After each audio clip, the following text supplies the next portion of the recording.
yo, welcome back to another YouTube video. Today we're taking a look at Ninjago, Skybound, Ninjago Season 6, and this is a J season. I haven't talked about this before, but each season does follow a specific ninja being the main character, and this has set up J's seasons for eternity, and J has only had 2 seasons, and it follows the exact same formula. And I'm slightly upset by that. But this was a cool concept back in Skybound. Again, it was something new. We had the Djinns, which are like a new species, a new sort of character set in the Ninjago world. And it's about pirates who fly around the sky. And it's just a whole unique concept. Again, we do have a little bit of snakes here because there is a couple of snakes on the Sky Pirate team. But we have a completely new set of sort of ninja information. The ninjas have become famous after their previous efforts of saving everyone, so they're now very famous. They're very well known throughout all of Ninjago City, and they do commercials and stuff, and that's how the season starts. It starts with them doing a commercial, and they go to loads of interviews, and Nia is only talked about with her relationship between Jay and Cole and who she's going to pick but between the team. And she gets really upset by this because that's the only questions the interviewers really ask of her. They don't ask her about anything else. And we continue on with the season of Klaus finding the lamp in a junk pile. And Klaus did escape. Klaus is a ghost from all the way back from season 4. And he is a ghost and continued on living because he escaped the realm of the departed, and he found this to try and wish himself free. Wish himself, back to being alive instead of being a ghost. This obviously doesn't work, and Nanakan, the Djinn, essentially traps him inside this sword. Nanakan then goes and gets his team together, which you can see in the Ninjago website's short page. All of his team and how he gathered them is on there, which is really cool. And it's the first time that they've ever really used their website to give more lore onto these guys, and it's really cool. But the ninja are now wanted fugitives because they are being framed by Nanakan and his Sky Pirates, so they're now wanted criminals. Ronan then hunts them down. They go into hiding, they go into disguises. But Cole is pretty hard to disguise, as Cole is a ghost. So he's really the hardest one to really disguise. And same with Zane being a very obvious robot. Again, the hard one to disguise. But they continue to disguise themselves. They all split up and sort of stay in contact through radio, because if they stick together, they're a much bigger target, much easier to find. So they all go their own separate ways, and Ronan catches them all one by one, foreshadowing the rest of the show, where they prove their innocence after breaking out of the prison, which they actually get put in there quite often. It is Vengestone bars, so they can't use their powers, but they're in there with all the other people that they've captured over the years. There's skeletons, there's snakes, Pythor is back in there as well. There is some ghosts in there, and they're all arguing and all against the ninja. They fight their way out and they break out of the prison, continuing to work as the ninja once they get out.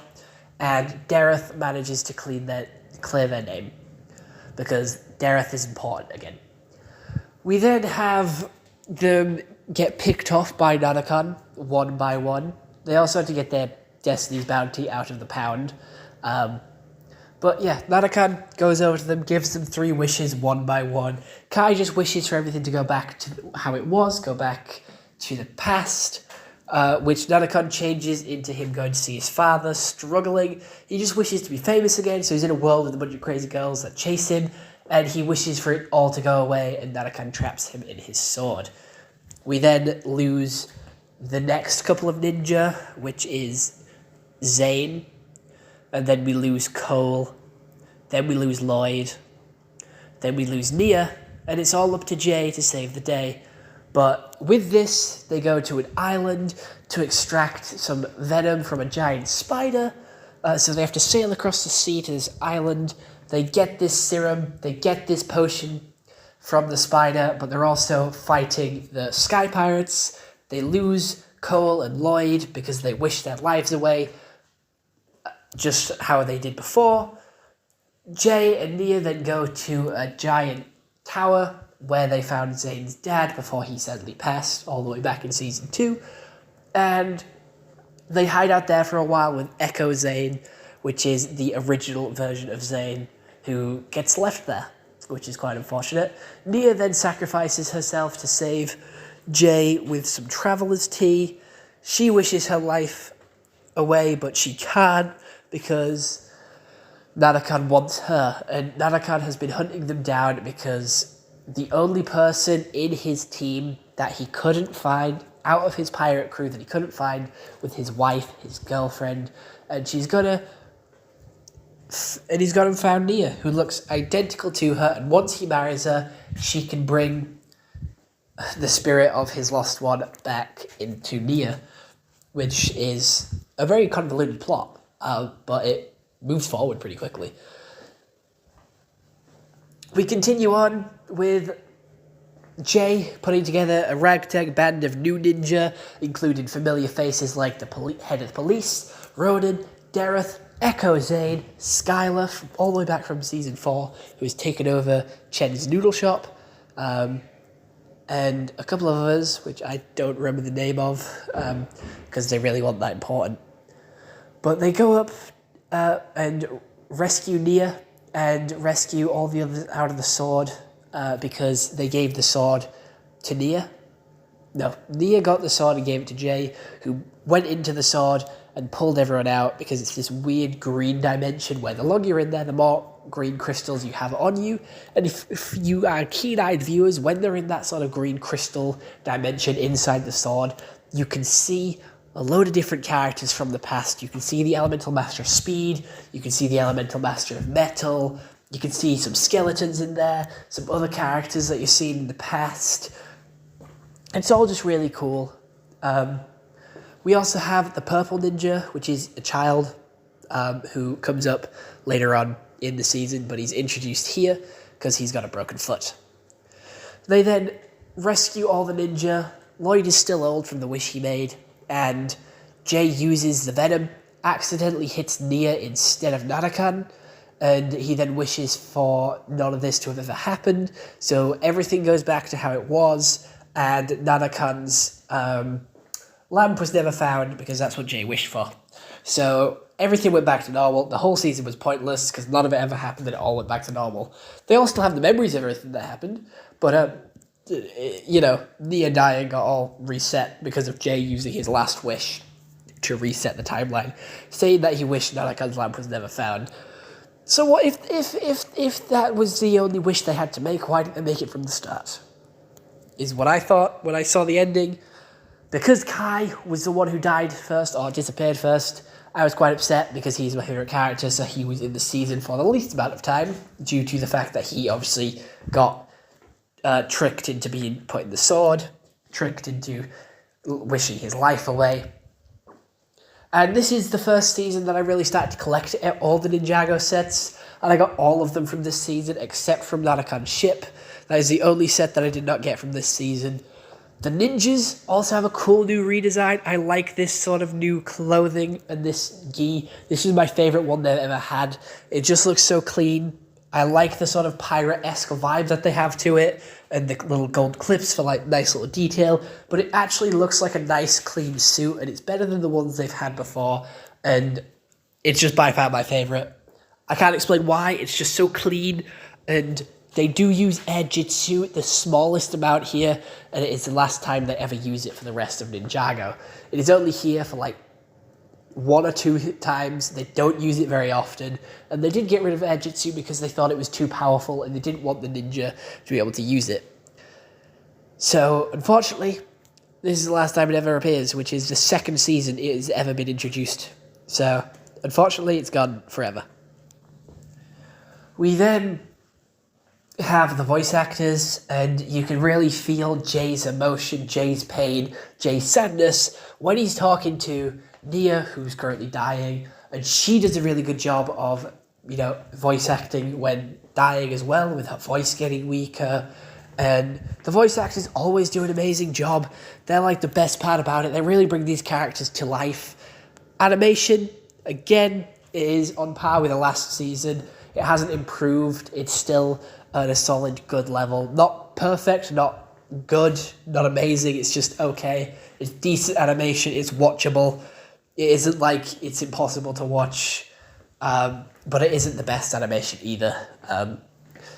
I'll just give it an okay for animation.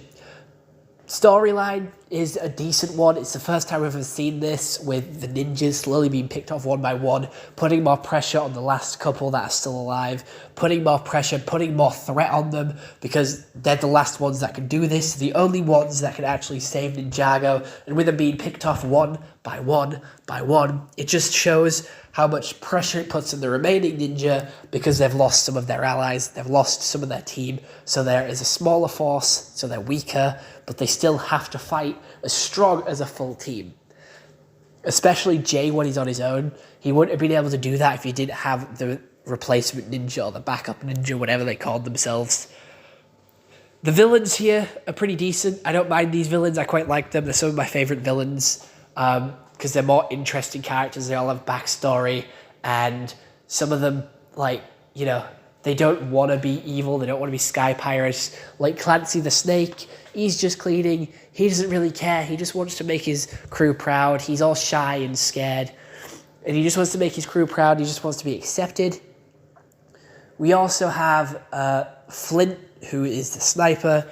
He doesn't really want to kill the ninja, and he does end up turning on Nonakon in the end and helping the ninja out. He has the change of heart.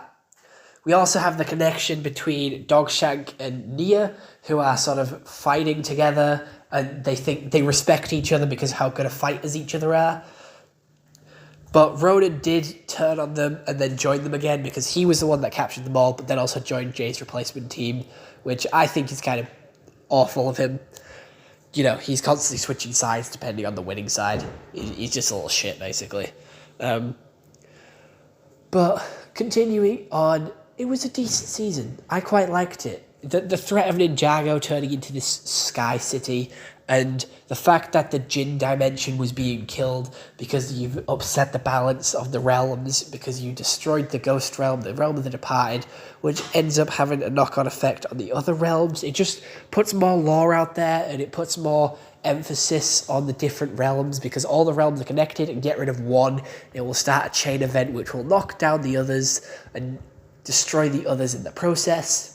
There is also, this is when I start collecting the magazines for Ninjago as well, getting all those extra figures, getting all these duplicates, and using them to create my own Sky Pirates and my own customs. And this is when I really started to create customs as well, with all my different Sky Pirates.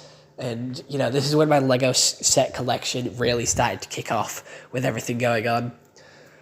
Nonakon's design was really cool, and his motivation was pretty strong, with his dimension being ruined and him being banished from the Jin dimension and him being the last Jin alive and having to carry on his legacy, wanted to carry on with his crew, wanted to take back what was his, being angry at the ninja for destroying his dimension.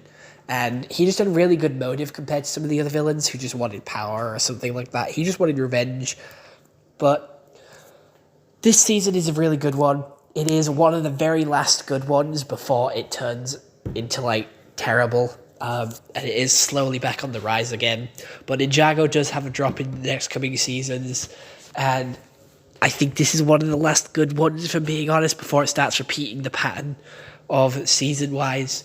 But other than that, I am going to give it a solid 8 out of 10. It isn't perfect, but it's pretty decent. Again, it's a comfort show of mine. It's a really good show, and I am going to continue reviewing them until I've caught up with current Ninjago, and hopefully I can get it all out before Dragon Rising Part 2 comes out. So, wish me luck, and I hope you all stick around for the journey, as I'm watching all of Ninjago all over again. Other than that, I hope you enjoyed this YouTube video. See you all next one. Have a nice day, and goodbye. Stay home and stay safe. If you are interested in Ninjago, definitely go check it out. It is on Netflix. Other than that, bye-bye.